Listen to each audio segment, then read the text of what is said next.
Hi everyone, this is Nia and today I'm going to be painting a ladybug on a 4-leaf clover, which was a request I got last year. Unfortunately, I've only been able to get around to it, but let's start by sketching out the shapes. This is the reference image that I'm going to work from. It's my first time painting a clover, so I didn't really know how to approach this, but I'm just going to take the overall idea of this image and try to apply it to a painting. I tried to break down the shapes by using a guide for the overall silhouette of the clover, then I marked the center with an X that is slightly angled where I can attach the leaves. Here I just made some heart shapes for the leaves, and I also made the bottom right leaf smaller because I really like the imperfection from the reference.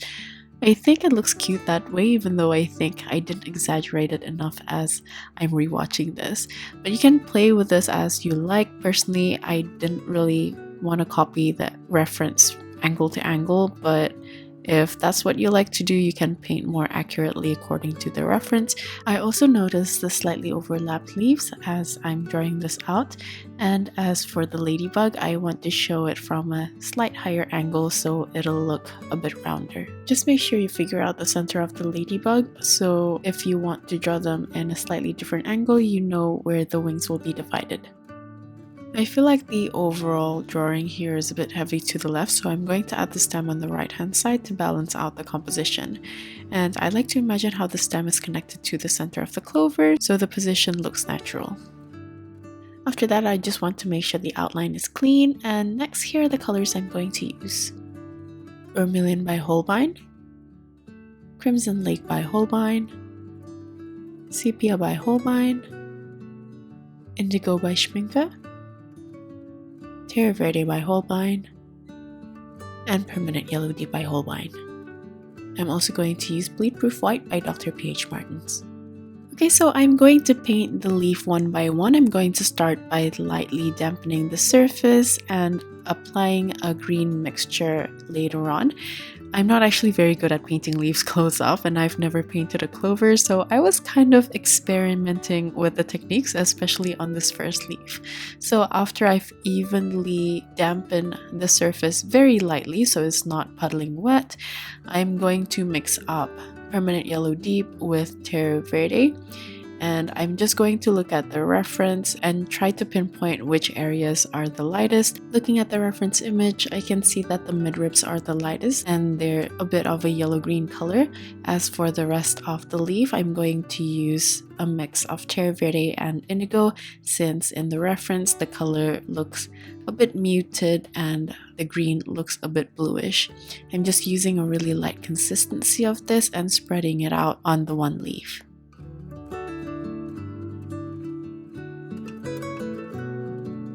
Once I've covered the whole area and the surface is still damp, I tried using a dry brush to take off and lift some paint following the pattern on the leaf like the reference image, but it didn't seem to work that well.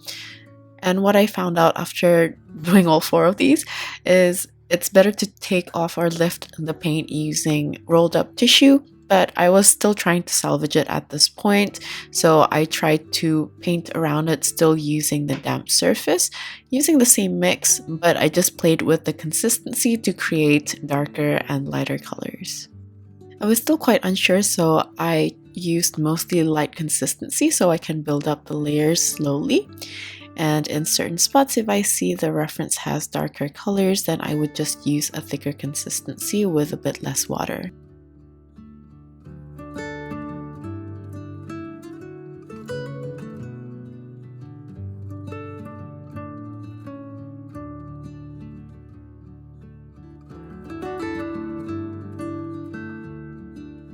Here's where I decided to use tissue to take off and lift the pattern on the leaf, and I also mixed up a darker green which has more indigo in the mix, and this is something that you can do. You can always adjust the value by adding more indigo into the Terre Verde for a darker green.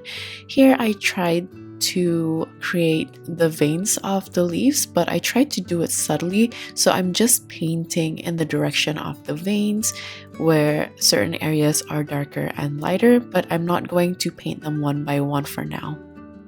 Next, I'm painting one that is directly opposite of the previous leaf I've painted.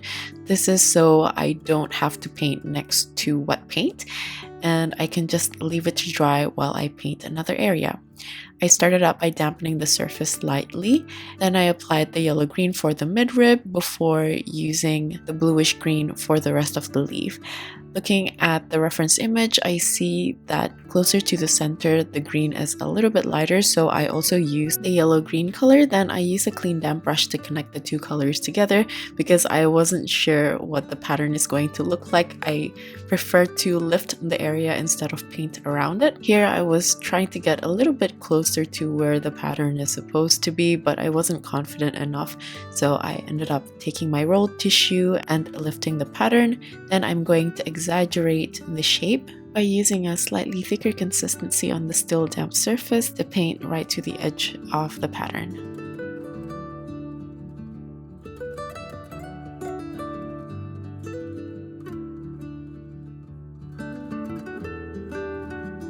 Around the tips of the leaf, I find that the color is a little bit dark, so I'm using a dark green and a slightly thicker consistency to just paint the rim. And I'm also going to do this on one side on the left. For this one, I used a bit of the yellow-green as well, just to give a little bit of thickness to the leaf. Once I'm done with this one, I completely dried it off because the next leaf I'm going to paint is going to be touching that one. And I'm going to treat it the same way as the previous leaf by first dampening the surface very lightly, then starting with the midrib.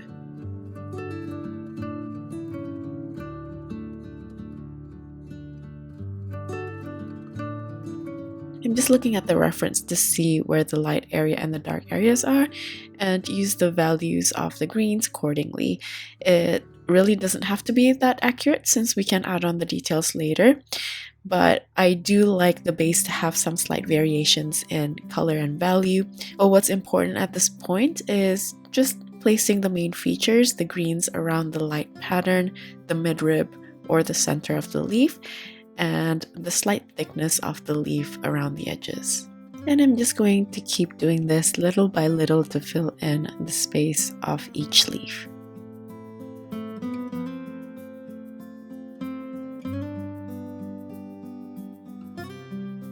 You can see that I'm getting a bit more confident as I place the colors since this is my third leaf, so please work according to the speed that is comfortable for you. There's no need to rush if you're still trying to figure things out, and always start with a thin consistency so we can build the details through layers. You may notice here, even though I'm painting on a damp surface, I'm still trying to direct my paint application to suit the direction of the veins of the leaves, so there will be a slight subtle texture. If this is uncomfortable for you to do, you can again just layer the details later on, which I'm still going to do to exaggerate some of them anyway once everything is completely dry. This wasn't clear in the reference, but I tried to give a little bit of space in between the leaves at the center, so it looks a bit more delicate where you can see that small bit of stem connecting the leaves together. By the way, I'm planning on having the outline available in my coffee shop. The link should be in the description box if I remember. I might update a bit late though, like usual, but please remind me in the comments if it hasn't been updated.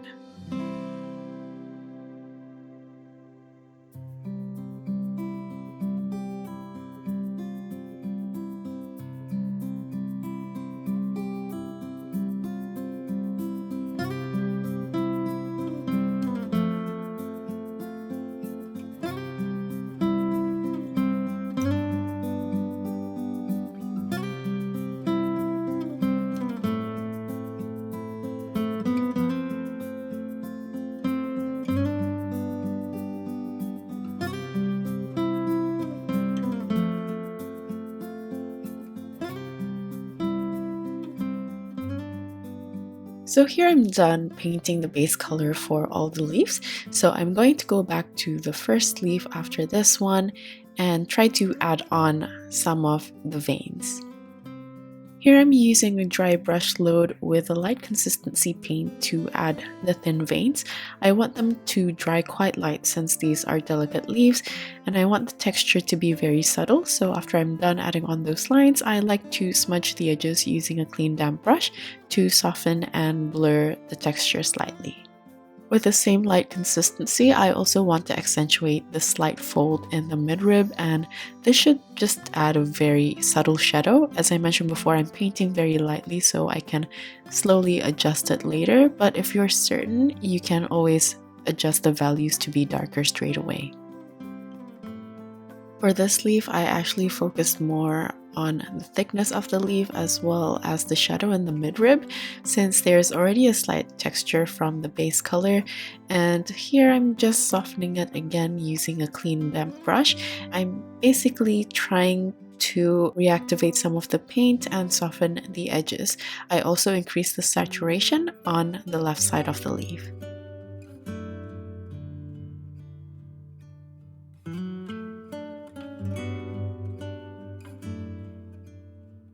I'm also going to focus on the same thing as well for this leaf. I know there's going to be a cast shadow from the ladybug, but I don't want to think about it for now since there are just too many things going on, so we can make it a bit easier for ourselves. I just want to add a bit of the texture to add the saturation as well as the thickness of the leaves and the shadow of the midrib. As I'm doing this, I'm also adjusting the values, just following some ideas from the reference so I can add a bit of variation on each leaf.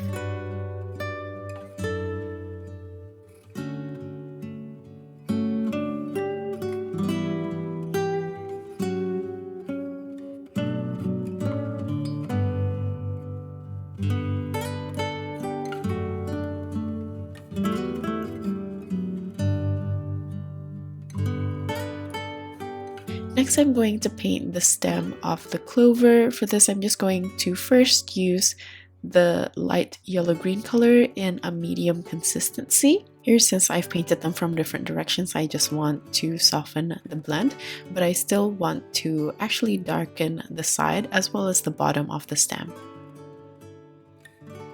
The top part of the stem is already dry, so you can see there's a harsh edge, and I'm just going to blur this out and soften it using a clean damp brush. And at the bottom, I'm going to add a little bit of that dark green to exaggerate the values. Here, I'm going to adjust the first leaf again. I want to increase the saturation so it's balanced with the current condition of the other leaves. Here I'm also going to darken the center of the stem so there's more contrast to the white. So finally I'm going to add on the cast shadows. For this I'm using the same mix, but this has a lot of indigo. As you can see, it's more bluish. If you want the color to look a bit more earthy, you can also add a little bit of sepia and vermilion to this mix. For some of the cast shadow, if I feel like they're a bit more subtle, I'll use a lighter consistency and also smudge it slightly on other areas, like what I did in the previous leaf. I also like to use what's left on my brush to add some light texture sometimes.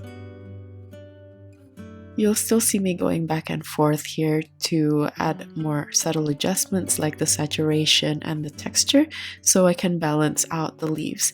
This will greatly depend on the current look of your painting. Yours might need less layers or more layers depending on your previous applications. But when I'm trying something new personally, I always prefer to apply the paint lightly, little by little.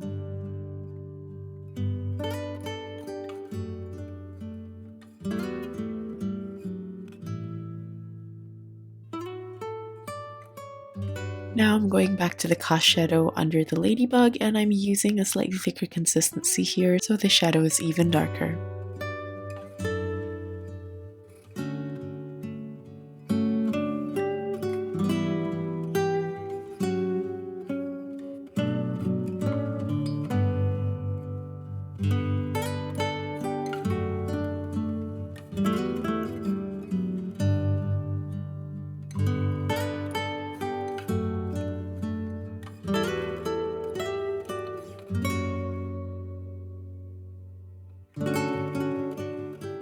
Next, I'm going to paint the ladybug, and for this I want to change the color of the red slightly. I want the red to look more rich, so I used a mix of vermilion and crimson lake. I'm starting with a really light consistency that it almost just looked like tinted water. Then I use a very thick consistency at the bottom. Continuing with a clean damp brush slightly higher, and again I'm using a thick consistency for the top. What I'm trying to do here is create a negative space for the highlight to help create the smooth glossy texture. I want to first soften the edges between the red areas and the highlight. Then, while the surface is still damp, I'm going to slowly build on the depth of the red by adding a bit more crimson lake and a little bit of sepia. Once I'm done, I'm going to dry it off completely so I can work on a dry surface to make the edges of the highlights a little bit more sharp this time. Here I'm just using a thick consistency of the vermilion to paint over what I did in the previous layer, but this time I'm not going to blur out the edges. Once I'm done, I'm going to dry this off completely, and since the cast shadow is now completely dry as well, I'm going to darken it further by using a mix of indigo and sepia and just lining it right under the ladybug to add more contrast. As for the head of the ladybug, I started by using a very thin consistency of the same mix, but this time it just has a bit more vermilion. Then just like the wings, I dried it off and then go back in with a thick consistency to add on the rest of the details and leave out a little bit of highlights. I wasn't really sure what was going on with the reference image. I don't really know what a ladybug head looked like, so I was just trying to guess the shape. As for the pattern of the wings, I kind of just made the placement myself. I didn't really copy it fully since this is a slightly different angle. I tried using a thicker consistency for the darker reds of the wings, and as it touches the highlights, I tried to use a lighter consistency so the black pattern won't look too glaring and it supports the placement of the highlights.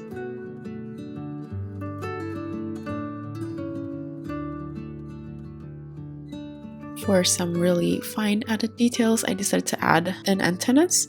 On the head, I just use a dry brush load for this, but you can also switch to a smaller brush or even use really thin pen. After this, I'm going to darken the cast shadows further. I just used the same green mixture with added indigo and sepia, and I'm using a thick consistency, applying it right under the ladybug and under overlapped leaves. While doing this, I still left out the previous layer to show along the edges though, so it doesn't go straight to the very dark color.